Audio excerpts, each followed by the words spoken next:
성탄절이 되어서 사람들이 쇼핑도 하고 가족들도 만나고 굉장히 들떠 있지만 정작 예수님을 깊이 생각하는 사람은 많지 않습니다. 영적인 것이 육적인 사건에 가려져 있기 때문에 그렇습니다. 그래서 사람들은 겉모습에 기뻐할 뿐이에요. 그런데 오늘 제가 드리고자 하는 말씀이 이거예요. 한번 저를 따라서 부르심을 받은 그 사람들만 주님을 경배한다. 네, 여러분 믿으십니까? 사람들은 잔치를 벌이지만 하나님께 부르심을 받은 사람만 하나님께 반응하고 경배합니다. 그 시므온이란 사람을 아시죠? 여러분 시므온이란 사람도 한참 기다렸다가 주님을 알아보고 경배했어요. 그렇죠? 안나라는 여선지자도 마찬가지고요. 멀리서 온 동방박사들 이야기도 그 사람들이 와서 경배했습니다.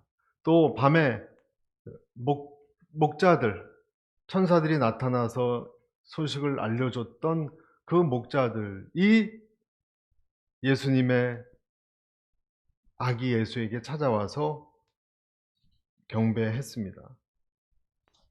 성탄절의 핵심은 뭐죠? 성탄절의 핵심은 아기 예수를 경배하는 일입니다.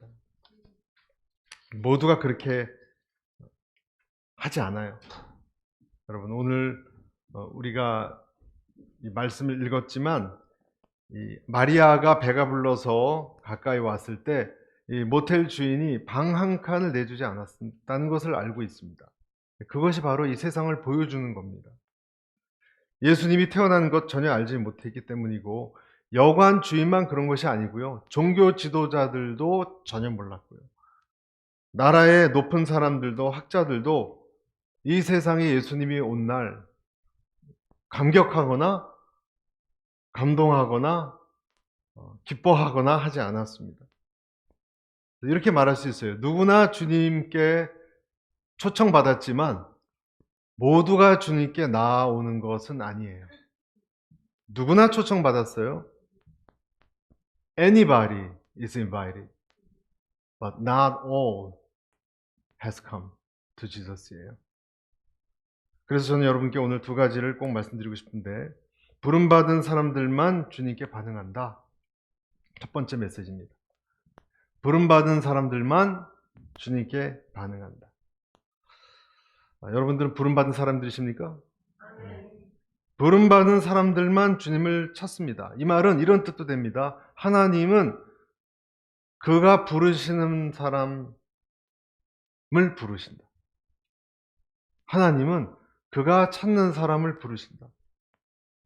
그리고 그 사람들은 세상 모든 사람들이 세상에 취해 있을 때 주님을 향해서 반응한다. 왜냐하면 그 사람들의 눈이 열려서 예수님을 바라볼 수 있기 때문에 그렇습니다. 이 소식을 누구에게 제일 먼저 전했습니까, 여러분? 여러분 이런 설교를 많이 들어서 아실 거예요. 예수님의 기쁜 소식을 누구에게 제일 먼저 전했죠? 그 당시에 유대 제사장들입니까? 아니고요. 보통 제일 좋은 소식은 누가 많이 알죠? 가장 많은 정보를 갖고 있는 곳은 힘이 있는 데예요. 그렇죠? 왕궁 같은 데예요. 학자들, 바리새인들, 헤롯 왕 이런 사람들인데 예수님의 기쁜 소식은 이런 사람들에게 전해지지 않았어요. 가장 낮고 천한 목자들에게 전해졌어요. 마음이 가난한 사람들에게 예수님의 메시지가 들려왔고 반응한다라는 이야기입니다. 멀리서 부름받은 사람은 그 사람이 아무리 멀리 있는 사람이건 동방의 동쪽 끝에 있는 사람이건 예수님의 탄생을 찾아서 쫓아오고 달려옵니다. 그래서 오늘 저는 그렇게 말씀드리고 싶어요. 낮은 자리에 있는 사람들에게 주님이 메시지가 그러니까 하나님은 부름받은 사람에게 찾아가셨고요. 그 사람들은 누구냐? 마음이 가난해진 사람들이에요. 마음이 겸손해진 사람들이에요. 모든 사람들에게 선포됐지만 마음이 겸손해진 사람들이 반응하는 거예요. 지금으로 치면 옛날에 목자 같은 사람들, 연약한 사람들은 지금 우리의 삶의 한계에 도달한 사람들, 사업이 막힌 사람들, 관계가 끊어진 사람들, 외로운 사람들, 말기 암 환자들, 이런 사람들에게는 복음이 전해지고 반응이 옵니다. 모든 사람이 낮은 마음을 가진 것은 아닙니다. 그 외의 사람들은 예수님의 음성에 귀를 잘 기울이지 않습니다. 이 세상에 왜 사람들이 예수님에게 귀를 기울이지 않는가? 그들의 마음이 가난해져 있지 않기 때문에 그렇습니다. 여러분에게 요즘 예수님의 음성이 들리십니까? 하나님의 음성이 들리십니까? 그렇다면 여러분의 마음은 가난해져 있기 때문에 그런 거예요. 낮아져 있기 때문에 그런 거예요. 여러분이 과거에 하나님의 자녀가 되었습니까? 그래서 지금 주님 앞에 앉아 계십니까? 여러분의 마음이 낮아져서 그분과 은밀한 시간을 가졌기 때문에 그런 것입니다. 당신이 부르심을 받았습니까? 그렇다면 여러분은 먼 길을 마다하지 않고 달려왔기 때문에 그런 것입니다. 여러분, 제가 드리는 말씀이 아주 심플하죠?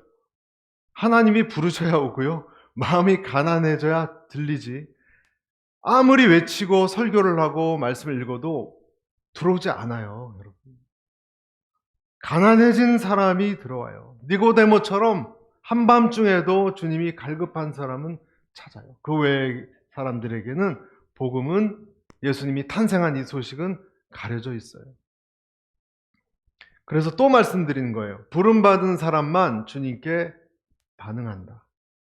그 전까지 예수님은 계속 가리워져 있을 것이고, 그 전까지 예수님이 구유에서 태어났어도 그냥 지나갈 거고,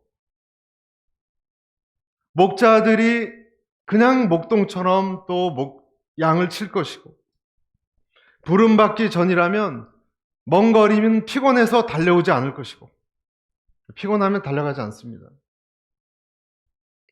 부름받지 않았으면 한밤중에 니고데모처럼 다가오지 않습니다. 왜냐하면 내 시간이 아깝고 내 노력이 아깝고 관심이 없기 때문에, 부름받지 않았기 때문에. 그러나 여러분이 콜링을 받았다면 아무리 힘들어도 여러분은 아기 예수를 찾아가고, 그리고 오늘 같은 날도 예수님께 경배할 것입니다. 예수님을 경배하는 오늘의 교회가 되시기를 축복합니다. 여러분, 되게 중요한 메시지입니다. 여러분 꼭 기억하시기 바라요. 하나님께 여러분이 반응을 한다면 여러분의 마음은 겸손해져 있는 것이고 주님이 부르신 거예요. 아주 중요한 첫 번째 메시지. 두 번째, 마지막으로 드리고 싶은 메시지는 이것입니다. 아기 예수는 내 삶에 시작된 기적의 시작이다.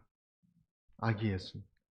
Baby Jesus is the beginning of the miracle that began in my life. 여러분, 이 얘기가 어떤 뜻인지 이해하신 분들은 이해하실 거예요. 아기가 잉태되면, 아기가 임신이 되면, 잉태가 되면 그 사람의 몸은 전혀 과거와 다르지 않습니다. 한 달, 두 달 될수록 불러갑니다. 배가 불러가듯이. 아무리 날씬하게 한다고 쪼매고 해도 배가 불러가는 것, 체질이 변하는 것, 입맛이 달라지는 것 막을 수가 없지 않습니까? 예수님의 시드가 들어간 사람은 뭔가가 바뀌게 돼 있어요. 그리고 여러분을 변화시키게 돼 있어요. 그것은 멈출 수가 없어요. 멈출 수가 없습니다. 그래서 여러분에게 어떤 변화가 일어났는지를 꼭 살펴보세요.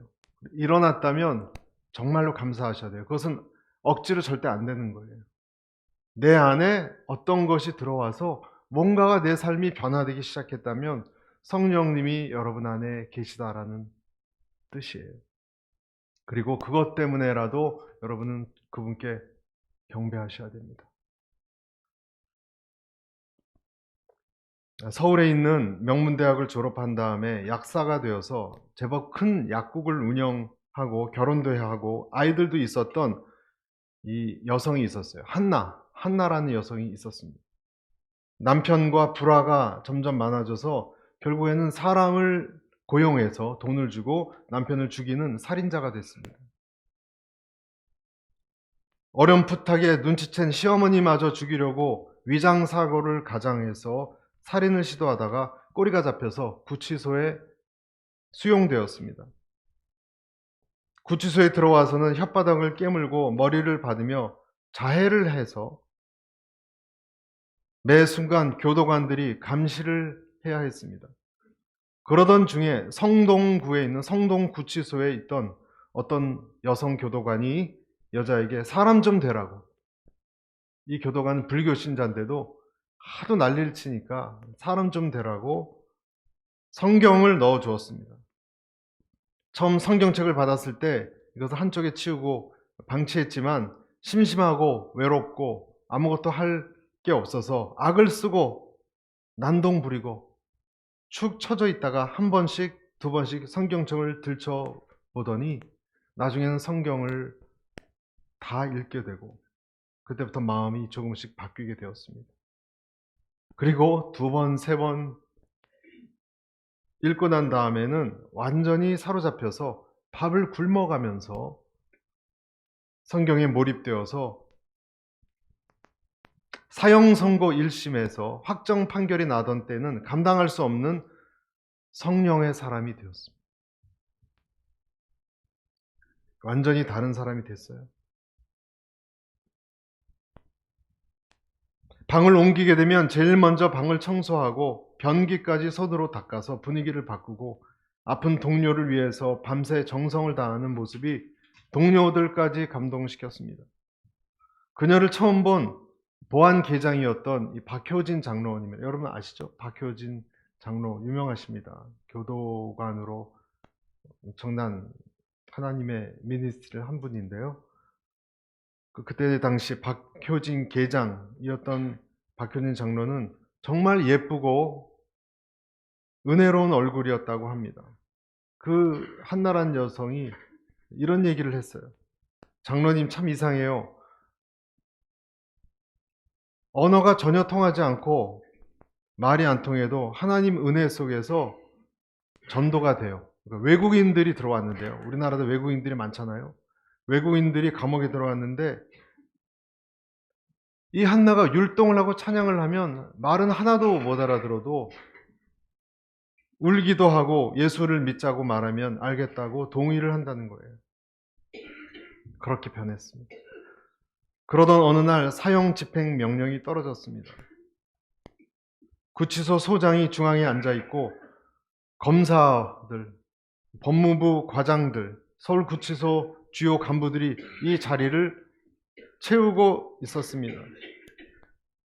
사형수의 사망을 최종 체크할 의사 두 사람, 목사님, 신부님, 스님들이 대기하고 있었습니다. 잠시 후에 지하실 문이 철커덕 열렸고 저벅저벅 교도관들과 한나가 들어오는 소리가 들렸습니다. 이 장로님 생각하기에는 지금 한나가 올라오고 있는 이 계단이 사람이 만든 계단 중에서 제일 무서운 계단이 아닐까 생각했다고 합니다. 어떤 사형수들은 여러분 이런 마지막 계단 올라올 때 두려움과 공포를 이기지 못해 졸도를 하고 어떤 이들은 몸이 축 늘어져 질질 끌려온다고 합니다. 또 어떤 사형수는 그 계단에서부터 악을 쓰며 고함을 지르고 어떤 이들은 가족들을 애타게 찾는다고 합니다. 이 무서운 계단에서 이쁘고 밝은 한나가 해처럼 환하게 빈다면서 나 같은 죄인 살리신 찬송가를 부르며 올라오는 것이었습니다.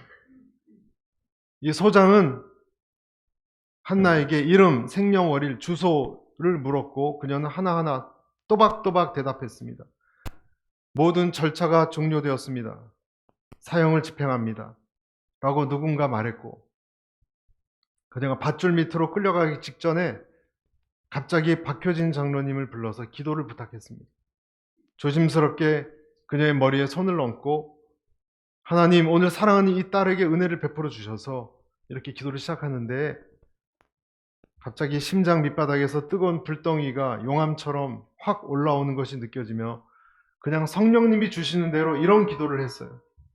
이런 기도가 터져 나왔어요. 하나님, 오늘 사랑하는 이 딸은 자기가 지은 끔찍한 살인죄 때문에 죽지만 오늘 이 자리에 있는 우리 모두는 이 딸보다 더 추악하고 더 사악하고 더 더러운 죄들을 가슴에 가득 품고도 이 딸을 판단하고 정죄하고 죽음을 명하는 자리에 앉아 있습니다.